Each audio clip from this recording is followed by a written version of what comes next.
Hello and a very warm welcome to the brand new edition of To The Point. I'm Kriti Mishra. And on today's show, I have with me Dr. Indu Bhushan, Chief Executive Officer of Ayushman Bharat, Pradhan Mantri Jan Arogya Yojana, and the National Health Authority, Government of India. Dr. Bhushan, welcome to Rajya Sabha Television and thank you so much for joining us. Thank you, Kriti. I'm glad to be here. Dr. Bhushan, testing and treatment, they are now available free under Ayushman Bharat scheme. What are the plans to strengthen India's response to the novel coronavirus pandemic? Well, you would agree, Kriti, that the government has been extremely decisive and they've put in place very strong response. And NHA, National Health Authority, and Ayushman Bharat are doing the best they can to support the government in doing that. First, what we have done is we have opened our call center, and 1075 is being handled by us. So we are fielding about 50 to 60,000 calls every day, providing information about COVID-19.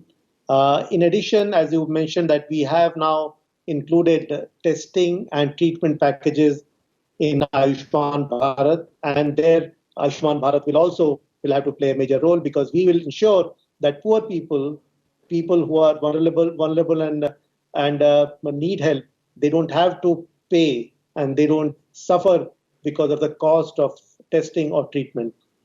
Absolutely. Since we're talking about the poor population of the country, how have you mitigated the burden of compliance on beneficiaries in case of COVID 19? Well, as we see the epidemiology of this disease, it came from outside. And of course, it originated outside India. And it has come from people who have traveled outside and largely started from immigrants. And so if you look at the number of confirmed cases, majority of them are coming from 4 or 5 states and from large cities like Mumbai, Delhi, and others. So number of poor people, the poorest 40% people of the country that we look at, have not been largely affected by it so far. But as this disease doesn't have any barrier, and slowly many more people are going to be affected by this, and as and when large number of vulnerable and poor population gets affected, we'll be there to support them. Health is primarily a state subject. So, Dr. Bhushan, how are you coordinating with the state governments? Absolutely right. Health is a state subject, and in Ayushman Bharat also, state governments and state agencies take the lead. We are there to provide support, and we are there to provide guidelines and the learnings from various parts of the countries and actually outside the country to them. We help them in terms of providing IT backbone, which has been useful in implementing this scheme. And here we've provided large amount of flexibility to state in terms of how they want to implement this scheme, including for support for corona response. I give you the example that different states have followed different models in terms of how they want to establish this dedicated COVID-only hospitals. Some states have gone ahead and only established government hospitals which are fully dedicated to COVID. Some other states have also taken in private sector. So now, in states where governments have identified largely the public sector hospitals for COVID response, our role does not diminish, because what has happened is that many of these hospitals, which have now become COVID hospitals, were providing other very important services as well. For example, dialysis, chemotherapy. So now all those patients who would have gone to those hospitals have to go somewhere else. So we are strengthening services outside these COVID hospitals so that non-COVID patients who require urgent critical care can receive those services. In other states where states have also identified some private hospitals for COVID treatment, then our scheme is playing a role in terms of ensuring that poor people can also receive services there. And also, the center has launched the empanelment process to bring more private hospitals under Ayushman Bharat to ensure that patients do not suffer, as currently empaneled hospitals are converting themselves to dedicated COVID 19 only facilities. How has the hospital empanelment module fared so far? That's a very important point. We have more than 21,000 hospitals which are impaneled right now. But if we look at uh, this crisis, these hospitals may not be enough for both COVID and non-COVID issues, because with COVID coming, the number of potential number of treatments that will be required will increase, and in addition, like you mentioned, many of the hospitals will have to become dedicated COVID hospitals. So we have launched a new system for identifying and impaneling additional hospitals. In this, we want to impanel hospitals for 3 to 4 months, and we'll see how it goes, and we'll expand the empanelment as we go. And here we call it empanelment light, meaning we have expedited the process. We can do it quickly, and also the eligibility conditions have been modified so that more and more hospitals can come under the ambit of empanelment. And so our aim is that we can significantly increase the number of empaneled hospitals. So far, close to 50 hospitals have been empaneled using this process, and there are more than 200 applications which are pending. And we are hoping that these applications will also be suitably processed, and all the eligible hospitals will be empaneled, because this is the need of the hour, that we need more and more hospitals. We need to draw in every part of society to respond to this major crisis. Absolutely, Dr. Bhushan, that this is the need of our. But there are reports and there are apprehensions that the private sector has been reticent. How do you plan to rope in the private sector? Well, uh, private sector, I would say, has not been uncooperative.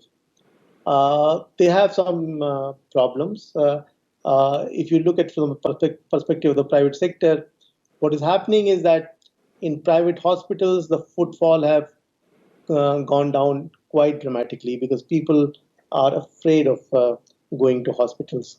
And that has had direct implications for the revenue of these hospitals. Some hospitals actually have been struggling to even pay their staff. So one has to see it from their perspective. And also at the same time, hospitals are also living in the same society where there is a fear among healthcare providers, and many of them are reluctant.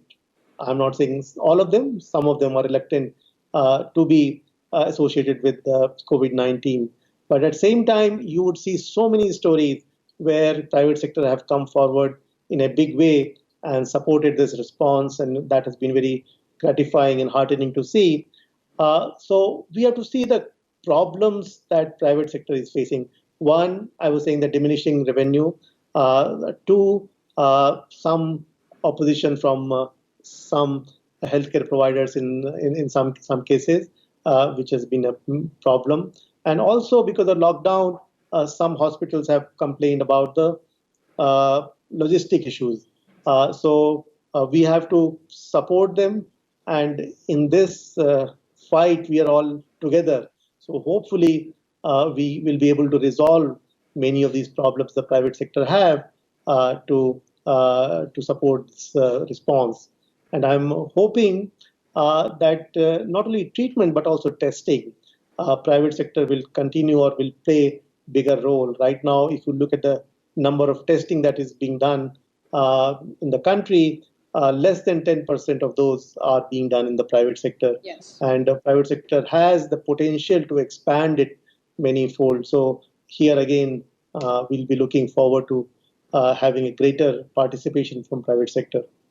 But Dr. Bhushan, it wouldn't be wrong to say that public sector has been the mainstay in this crisis of COVID 19 pandemic.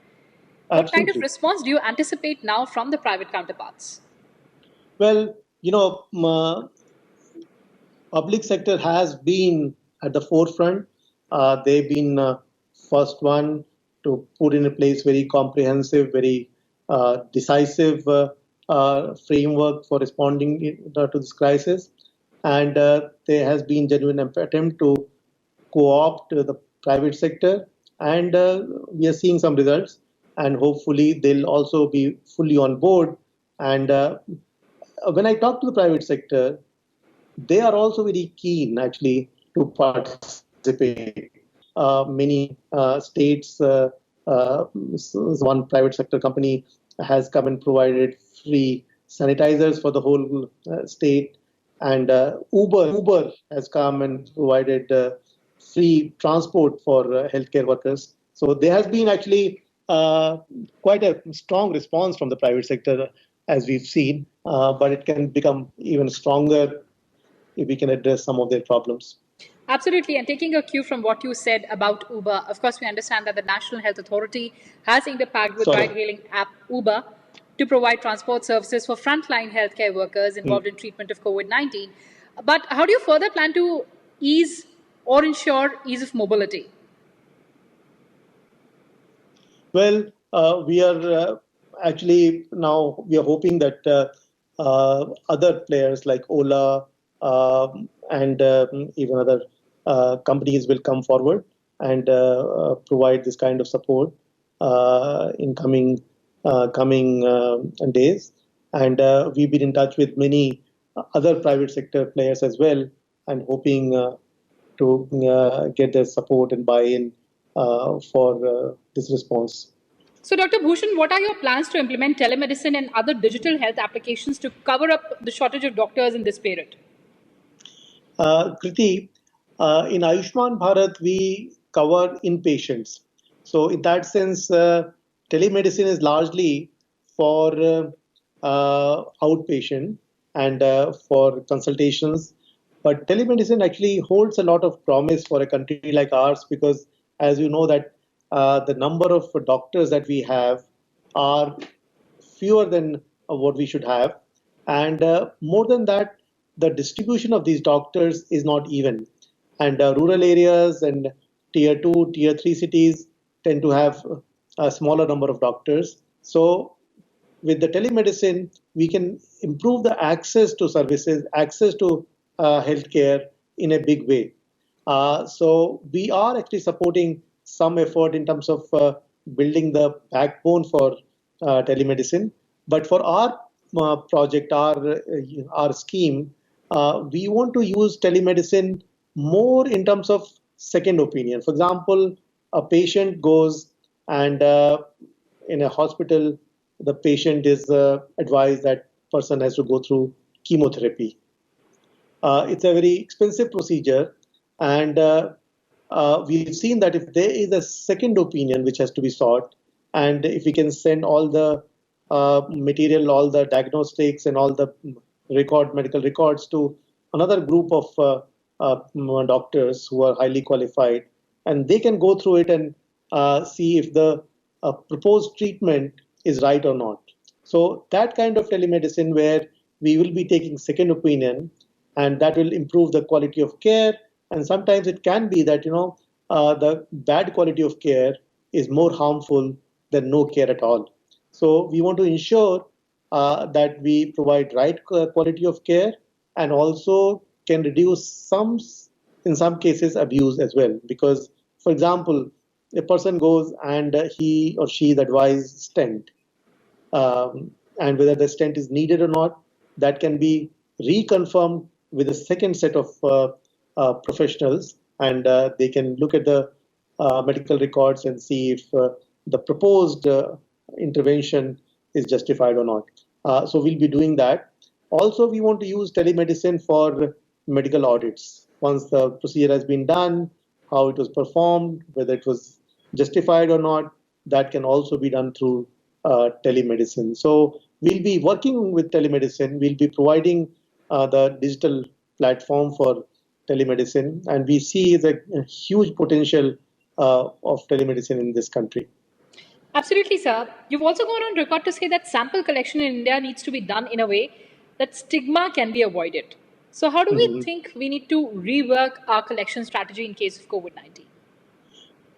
In various countries, various approaches have been used.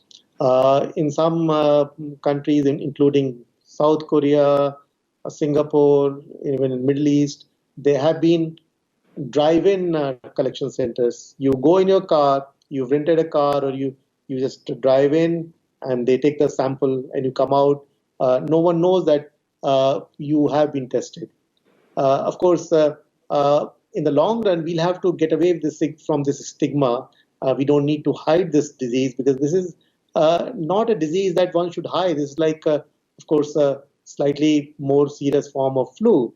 And once you are okay, it doesn't leave any mark or it doesn't uh, keep you infectious for a long time. So, in that sense, I think the stigma that has come with the scheme, with this infection, I think is unfortunate because we see all this uh, people going after our healthcare workers who should be seen as heroes rather than stigmatized. So one has to do that. Coming back to testing, uh, there could be other fever clinics. People can go there and get tested, and so that these uh, people are not coming to homes and neighborhoods in their PPEs, which creates some sort of a panic sometimes because people with masks and PPEs, they look a little bit more more dangerous. Absolutely. Ayushman Bharat, talking about it now, how do you see the journey, the hits, the misses, the challenges, the targets now? Kriti, I think we have completed almost 1.5 years, and so far, I think this scheme has taken off quite well. We are very pleased with the momentum that we have gained. We've now provided close to 1 crore uh, treatments, actually, in maybe a couple of weeks' time, within this month, within May, we'll complete 1 crore treatments. And that is a big achievement, we believe. So huge amount of work is still to be done, but the journey so far has been great. And the targets ahead, sir.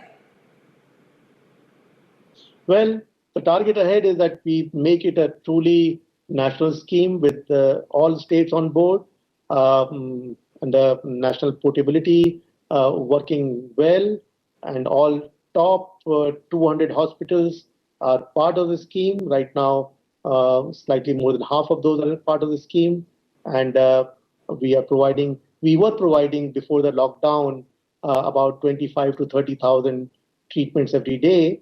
Of course, so that has come down, but we're hoping that anyone, we don't want to increase the number of treatment, but we want to ensure that any poor person who needs treatment doesn't go without it and doesn't have to pay for it.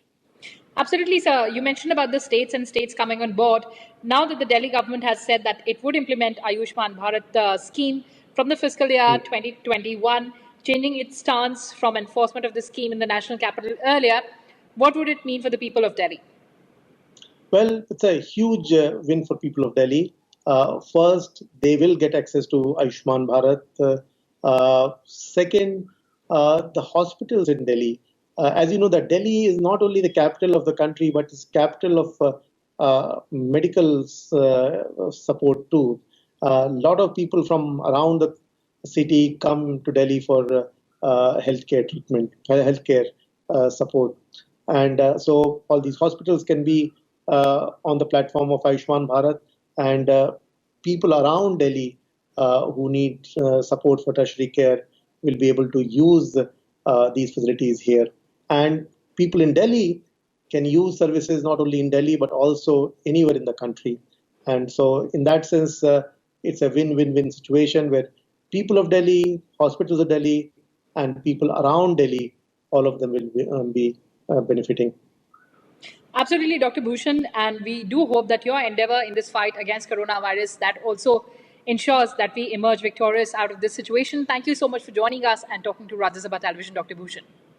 Thank you very much for having me. Thank you.